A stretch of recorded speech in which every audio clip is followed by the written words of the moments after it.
Hello my dear learners, जय श्री श्याम। कैसे हो आप सब? आई नो अभी बहुत ज़्यादा स्ट्रेस है, तो मैं लेकर आ गई हूँ आपका जो पेपर नंबर 4 है, दैट इज टैक्सेशन, उसके रिस्पेक्ट में कुछ इंपॉर्टेंट टिप्स और ट्रिक्स जो आपको ध्यान रखनी है। Now see, the first most general instruction would be please reach the exam centre on time.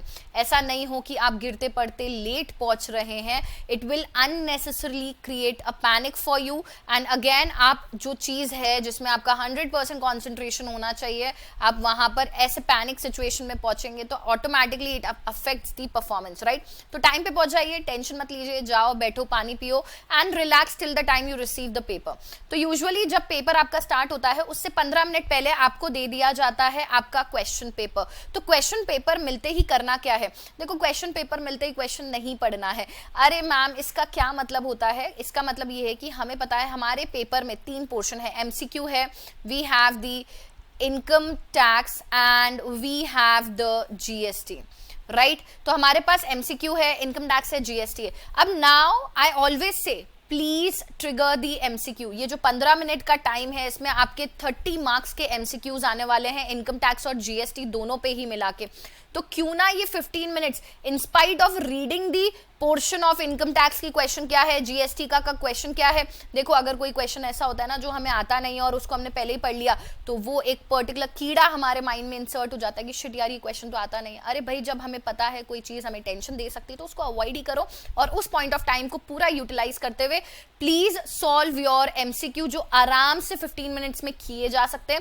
15 minutes के अंदर एक आध क्वेश्चन होंगे जो आपके बच जाएंगे। जैसे ही 15 मिनट्स में you are ready with your questions of MCQ, of course, जैसे ही पेपर स्टार्ट होता है, स्टार्टिंग के 15 मिनट के अंदर 15 मिनट्स रीड करने के टाइम पे आपने पेपर एमसीक्यू जो है आपके पेपर के, उसको ऑलमोस्ट आपने अप्रोच कर लिया है। 15 मिनट में आप उनको टिक करके सॉल्व करके रेडी करके रख लीजिए। स्टार्टिंग के 15 मिनट्स में अगर 30 मार्क्स का पोर्शन आप कर लेते हैं बेटा, you would be on the next level of confidence, because this will boost your confidence कि नाउ अब आप स्टार्ट कीजिए जो भी पोर्शन आपको पहले स्टार्ट करना है, whether it is income tax और whether it is GST, it's now your choice. और जो भी पोर्शन आप स्टार्ट कर रहे हैं, please do not peep in the other portion. जैसे अगर इनकम टैक्स स्टार्ट किया तो जीएसटी के पन्ने पलट के क्वेश्चन पेपर के देखना नहीं है। इनकम टैक्स स्टार्ट किया है तो उसको पूरा कंप्लीट कीजिए, जीएसटी स्टार्ट किया तो उसको पूरा कंप्लीट कीजिए। हाँ, ये तो मेरा रहा स्टेप नंबर 1, ठीक है। My step number 2 is most of the students are very very confused. They are like कि चलो, let's say for example income tax में हमारा क्वेश्चन नंबर 1 आने वाला है, 14 मार्क्स का कंपलसरी क्वेश्चन है, ठीक है। अब स्टार्ट ही उस क्वेश्चन से किए और क्वेश्चन पढ़ा तो अब पता चल रहा है कि यार मैम 70% 75% क्वेश्चन तो आ रहा है, बट 25% जो पोर्शन है, कुछ क्वेश्चन में 2-1 एडजस्टमेंट ऐसे हैं जो हमें नहीं आ रहे।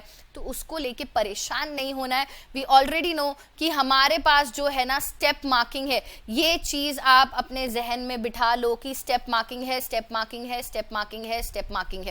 मैं जितना सही करूंगा या करूंगी उतने मार्क्स मुझे डेफिनेटली दिए जाएंगे, ठीक है। And my step number 3 is you should have your ready plan कि भाई वो 1.5 दिन का जो टाइम है उसके अंदर आपको कैसे कैसे क्या रिवाइज करना है, वो सब आपने अपने हिसाब से कर लिया होगा। सो ये 3 चीजें हैं जिनको आपको ध्यान रखना है before approaching for the taxation paper. Tension नहीं करनी है, चिल मार के पढ़ाई करनी है, and as I always say, go and rock the paper, come out with the flying colour. Thank you so much. जय Shri Shyam student, bye bye, take care.